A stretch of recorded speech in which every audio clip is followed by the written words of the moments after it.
Hey boys, and welcome back to another Bleach Bracelet video, and today we are going to be talking about the potential upcoming SENKAIMON character, Tatsuki. Very excited for this. Now, everything we are talking about in the video is just my speculation. We're going to talk about the character, possible links, what the character could be. So nothing is confirmed as of now for this character, besides the fact that we are getting a new SENKAIMON character, and it is going to be Tatsuki, which in my opinion, I'm very, very excited about this. Now, I'm not the biggest Tatsuki fan, but at the same time, I kind of like her. And seeing this name has gotten me excited. Seeing the mid-month banner with the can't-for-you-old zombie characters has gotten me quite excited, because we're getting new characters into the game that we haven't really received a lot of 5-star forms at all, right? Tatsuki has the one 5-star version, and that was the one that came out a few years back for the SENKAIMON character. It was the swimsuit version, which, you know, I would have preferred if she was in a different outfit, but yeah, that's another story, right? So I would say, and I think most people would agree, that Tatsuki is definitely underrepresented. A lot of characters, even all the Ichigo friends and stuff, you know, the human characters are underrepresented in this game, and I'm glad to see that we are getting a new Tatsuki, and it is going to be a SENKAIMON character. So what can this character be? Well, there's a few things they can be, and obviously we're going to be talking about that today. Now, I'm really hoping this character is going to be the best of the 4 SENKAIMON characters. Currently, we have 3 out right now. It is the Senkai Aizen, we have the Sengetsu, and then we have the Senkai Ichigo, and I guess this one is going to be the Sensuki. I'm not sure what the name is going to be, but we'll find out. One name will stick sometime in the future. We'll have to wait and see, right?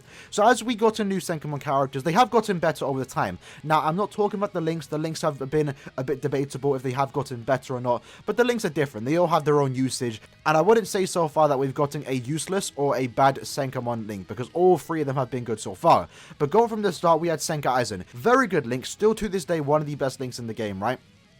As a character, though, he was kind of bad. He came with an Espada Killer, he didn't have Frenzy, he had pretty good strong attacks, but he just wasn't good, right? He just fell off very quickly. And then like a few months after that, I believe actually around a year later, we did eventually get the new SENKAIMON character, which was the Zangetsu, and in my opinion, was the first and the best free-to-play character. The fact that you could easily transcend him just made him very good for starters, but also at the same time, he was a NAD-based character. Now, he didn't have Flurry, and at the time of his release, I believe Flurry wasn't the norm for every single NAD-based character, so he wasn't necessarily bad in my opinion. I would definitely say he was usable, especially if you do transcend him. Even to this day, I've never really used him, even the max transcended one, but I still could, and if I did, he'd clear content just fine, and I might actually take him out into Guild Quest one of these days. But with that said, I'm just trying to explain that they have gotten better over the time, and then after that we did get the SENKAIMON Ichigo, who technically is better than the Zangetsu, I would say, even though he doesn't have the best strong attacks. He is an SP-based character, and you can see that Caleb are trying to balance them, right? The Zangetsu came out, he was an ad character,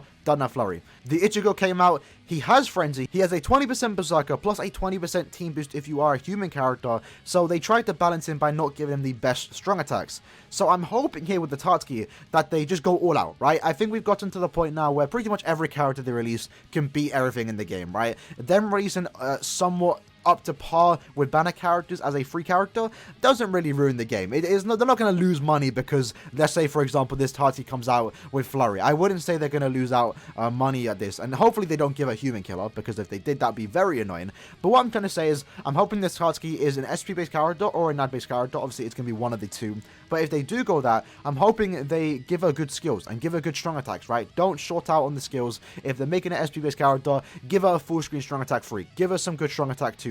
Maybe not give her a 960 or an 800, maybe not even give her Havoc or something like that, but just give her good strong attacks to make it so if you do max transcend her, because you know I'm going to be doing that first, right? I'm getting all 5 copies, max transcending her ASAP when I can do that, when she does drop.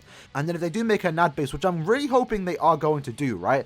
If they make her NAD base and they give her Flurry, that's going to be very, very good for Guild Quest if you are trying to go against that, and it will just make her a very fun character. Don't give her Guard Break, just give her Flurry, and that would be quite amazing. So that being said, though, outside of the playable character, we have no idea what they're going to do. We have no idea about this character whatsoever, besides that it's going to be a Tatsuki. What can we talk about now? Well, there's a few possibilities of the links that we might be getting from this Senkai Tatsuki, right? Or Tatsuki, I guess is what we're going to be calling it. So in the past, we've already gotten a few kind of combination with the links that Caleb are experimenting with. We had strong attack damage plus 20% and full stamina damage plus 20%. Very good link. We had the 25 normal attack damage and 16 DR link. One of the best links for any kind of PvP character in the game. And then we also had the 12% recharge plus 100% last ditch. Pretty much a must-have link on any SP character in co-op. Very good links. So far they've all been good, right? So what could this Tatsuki be? Well, they have a few combinations that they can experiment with that would actually kind of change up the game quite a bit. And they might be a bit OP, so let's talk about it. So the first one I have in question is a recharge and low stam. Right? Kind of makes sense. It goes in line with what they did with the SENKAIMON. We had the full stam and 20% sad, so let's go with low stam and 12% recharge. That combination right there would be very, very good, especially for guild quests, for epic raids, any SP character where you want to do a lot of damage, and you're able to do that, but also keeping the recharge. That would be a nasty combo, and I could definitely see that happening eventually, maybe not with this Tatsuki, but maybe in the future. The other combination I'm proposing, I guess, is going to be a NAD and recharge. Now, this I could potentially see happening if they do give this Tatsuki the NAD-based treatment. And I think we need more links like this, because this is very good for NAD-based characters that come with a second strong attack that either heals, boosts, or has a shield. Being able to get 25, potentially 25 NAD or 20 NADs with recharge is going to be clutch for characters like the Uetsu, right?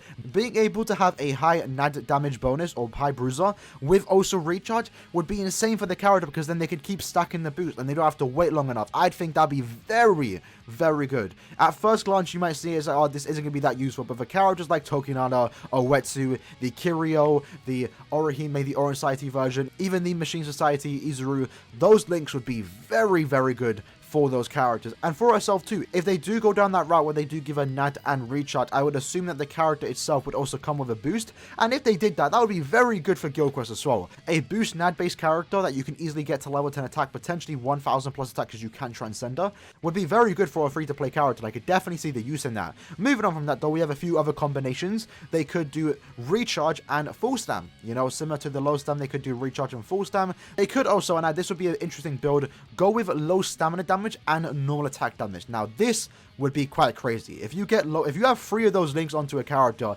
you're getting 90% low stamina damage, but also at the same time, you're getting 60% NAD damage. That is going to be an insane damage multiplier on any of your NAD characters, even without link slots. That would be something crazy to see.